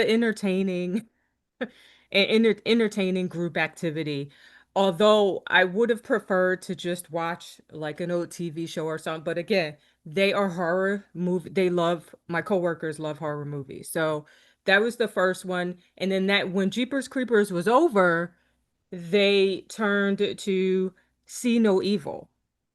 And in that movie, a cop and his partner take a group of criminals to a rotting hotel to clean it up as part of their community service. But there's this hotel seems to be home to a brutal psychopath who kidnaps and kills people in very gruesome ways.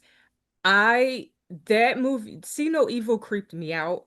I don't like I didn't like the removal of people's eyes. I thought that was nasty. But I did think that the religious element to it was quite interesting in terms of like how people can kind of go to extremes and I don't know, mentally abuse people and turn them into menaces to society. And then the third one is a movie called Dark Windows. And that's about three young friends who are grieving the loss of a girl that they know who got killed in a car crash. So they take a trip to an abandoned farmhouse for a weekend getaway, and a masked man starts terrorizing them. And I actually still have to finish watching the end of this one because I don't know how it ended. Although one of my coworkers did tell me who who was lurking around, like who it was. So I know, who the villain is, but I do still want to see how it ended. So those are my three. Well, that's a pretty good list of films, and you saw them all in the summer, regardless of whether they were released in the summer. I'm going to check just to make sure, but Yeah, uh, I think two you of don't them you were don't fail. released in August. Well, thank you, Richard. I did look up the release. I don't remember. I should have put them down in my notes. There were like two that were released in August, and then one of them were released in May. So that might be like the spring. So that Yeah, doesn't See No count. Evil Yeah. was May. See No Evil was May. And Dark Okay. Windows is August. I'm checking Jeepers Creepers now. Yeah, I think the original Jeepers Creepers opened in October, but Jeepers I Creepers agree. 2, The second one would have been. I'd have no idea. Yeah, I'm Jeepers on it. Creepers 2 was August something, I think. Yeah, it sounds right. All right. August is a dead time for film, and they put all the horror movies Yeah, there, and I'm they fine with often that. do that. They often do that. I am okay. Yep, August 2003. So I'm 2 for 3. Sorry. Yeah, it's all good. It's all good. You're fine. All right, Nicole, I'm going to give you a chance to jump in and steal something that I might have done, so you can go next. Nicole just went. I'm sorry, I said Nicole, I meant Lisa. You want me to go next? If that's all right with you, or do you want to One, wait for two, my three, list? 4, 5, 6, 7, 8. Oh, At you've this got it point, covered. I have 8, and neither of them picked a single thing that I've got. So I'm just entertained now by it. So I'd like you to go because All right. 8 is on the list that I will share. I actually have 10 sitting here. Well, Go I'll ahead. go. I'll go with the first one. It was actually my inspiration for this question because it is this last week was the 40th anniversary of this film. It's been one of my favorite films since it opened in August of 20, not 20, I said 20, Yeah, 19. 1985, 1985, and that's Fright Night, uh, Yes. which is just a fantastic vampire film with a great performance by Roddy McDowall that McDowell. I think should have gotten some awards attention. He was really good in the film, and Chris Sarandon is terrific in it, and all of the kids were great. This movie is so memorable, and it's got those practical makeup effects that were so typical of the 80s that made you memorize and remember, made you want to subscribe to Fangoria. It's Yeah. the exactly the kind of film that I think a nice summer evening it deserves. Another one with a remake that was far better than it should have been. The remake is very good. It is. A second film is it was a big budget film. It came from a studio that it's not typical that you would get this kind of thing. It starred people that are not necessarily in horror films on a regular basis, but the subject matter, I think if you mention it to most people, that's a horror film I don't want to see, and that's Arachnophobia. Good choice. Ooh, that's Good one of my choice. favorites. I love that movie. John Goodman, man. Yeah, he's great. And there's a ton of stuff in that movie that is creepy just because it's frickin' spiders. You know? Yes. And many of them. Yes. There's a lot. There's a lot. And then the final film I'm going to mention, I sometimes argue that certain films are not horror films, they're thrillers. This one I think is probably I'll classify mostly as a thriller, but I'm going to give it a horror film reference because when you kill somebody with the propeller of a outboard motor, I think you can count it as a horror film. And it's the first film. It was the only film I saw during the pandemic because it was playing at a drive-in. And the Oh, drive-ins in Southern California were still open. So I hadn't seen a movie in a theater for 2 months. There was a drive-in, I don't know, 12 miles away from where I was. I was interested in this movie, Becky. Have you Becky. have you I don't seen Mm. even know what this? that is. I No, think I looking it up Oh, now. heard of it, but I don't. I this is a great movie. I'm on it. What's his name? Adam Scott plays a dad who's got his daughter. They've suffered a trauma in the loss of his wife. Lulu Wilson. Yes, Lulu Yes. Wilson is the star of this film. And there's a sequel that I own that I haven't watched yet, and I hate myself for not having gotten to it yet.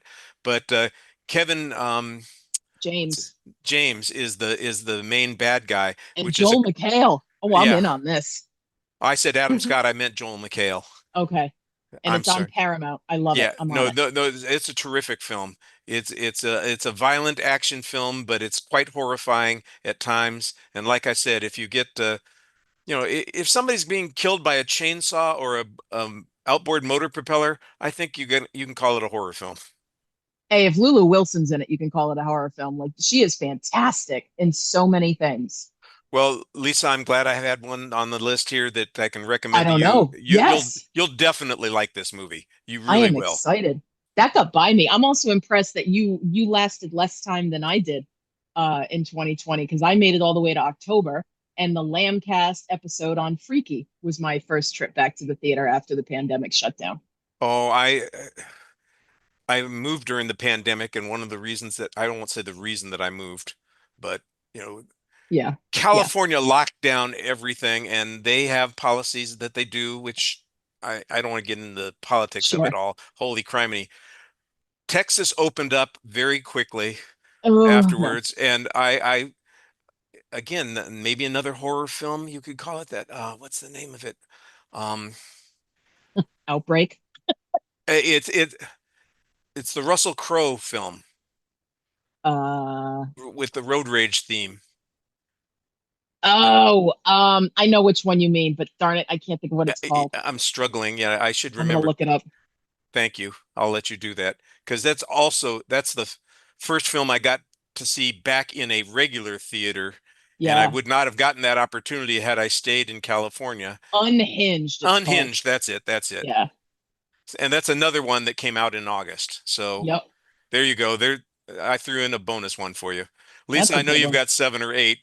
Don't. Not a single person snagged any of these titles, and I'm like, Okay. oh, good, they'll help me minimize it. Nope, no, you didn't. None of you did. Um, so I'm gonna go down the list real fast. So I tried to pick movies that maybe people have missed. I don't know why Oddity from July 2024 hasn't gotten more attention. It's an Irish film. It's really spooky.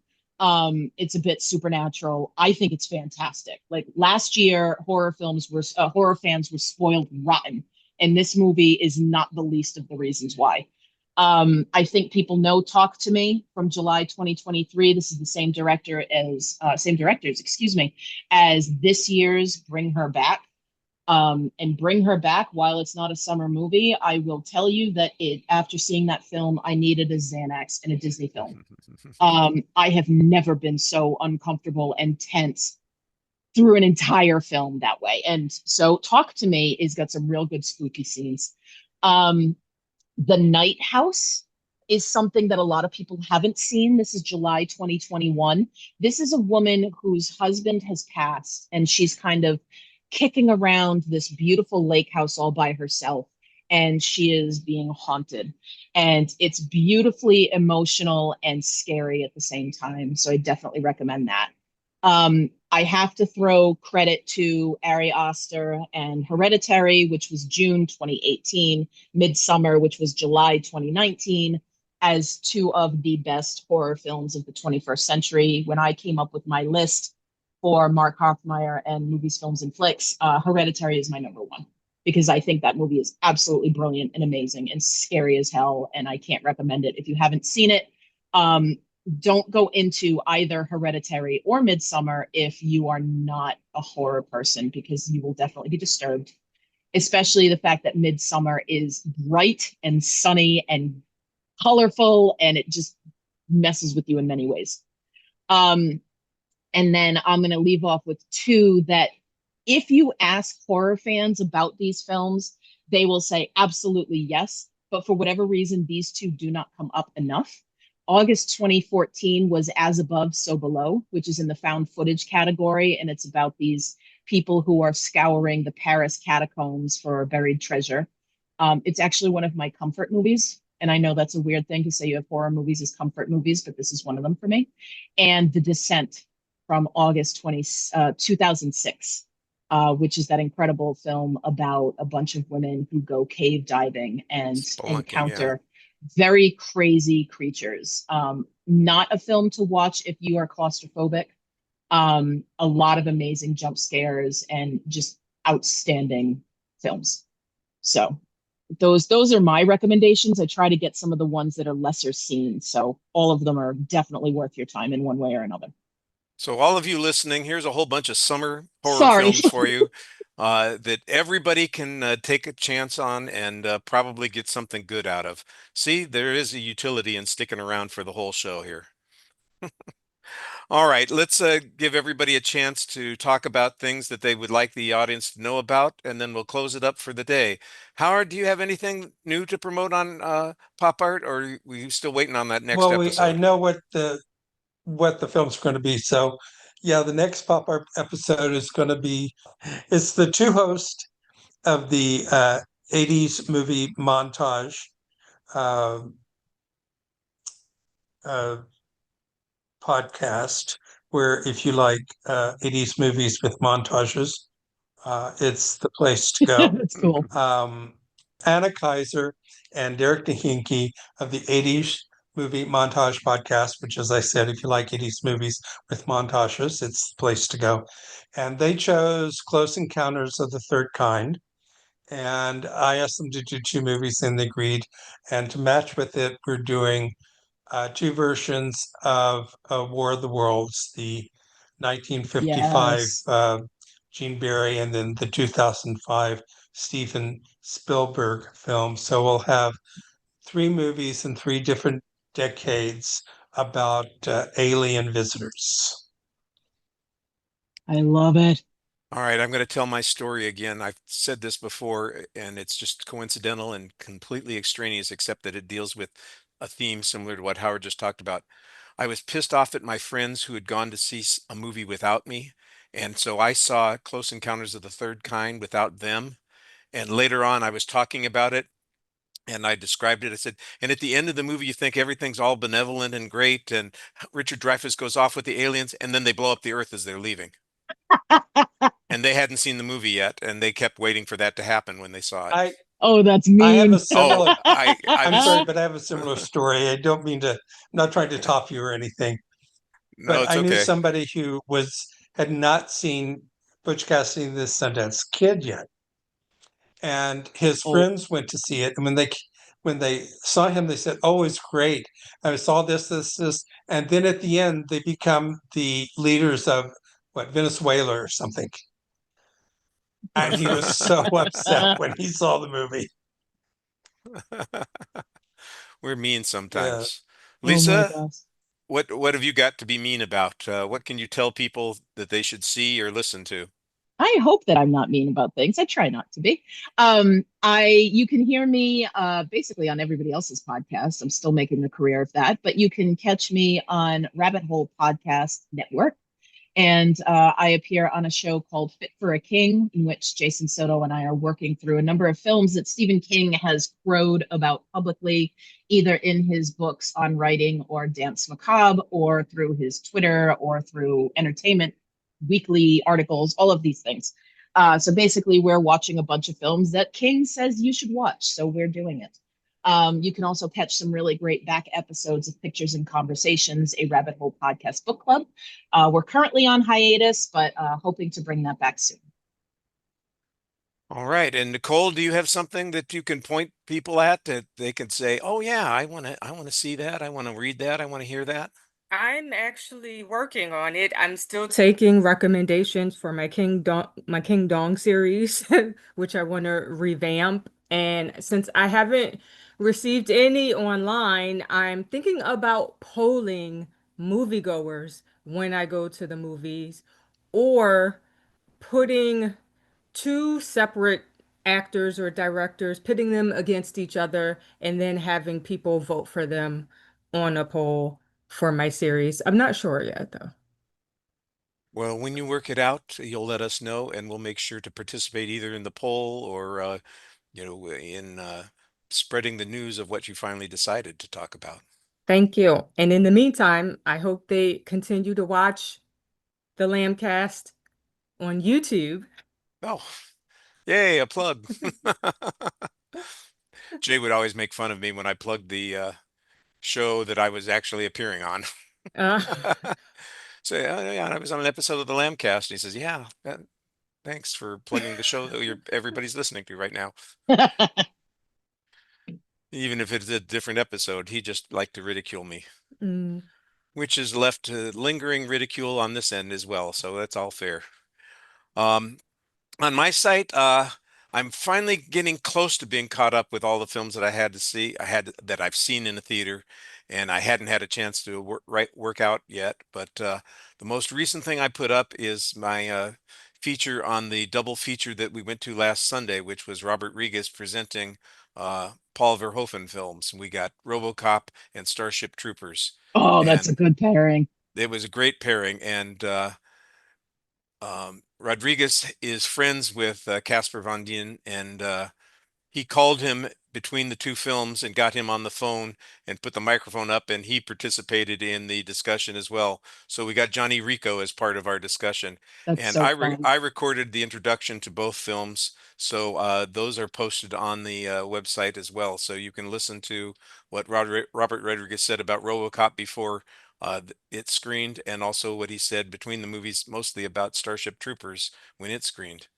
It's a lot of fun, and I'm looking forward to seeing him once again at the end of the month when he's presenting Kill Bill Volume 1 and 2. Well, I want to thank my guests for joining me this week. We've had an interesting time talking about the movie. I know that it sounds more like we spent time talking about a drama full of characters as opposed to talking about a horror film, but believe me, it's a slow burn. You're going to appreciate it. Look, I understand your passion, and I don't mind that you may be worried about these conversations because, God forbid, if it was my podcast, I'd be demanding people talk about the horror element too. But, my guests, when they walked into this show, no one forced them to. You know what I mean? Don't you see that? Thanks, everybody.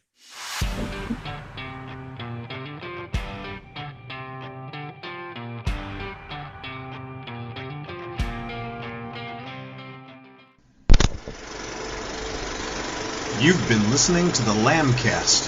If you have an idea for a show or would like to join us on the Lambcast, contact us at largeassmovieblogs.com.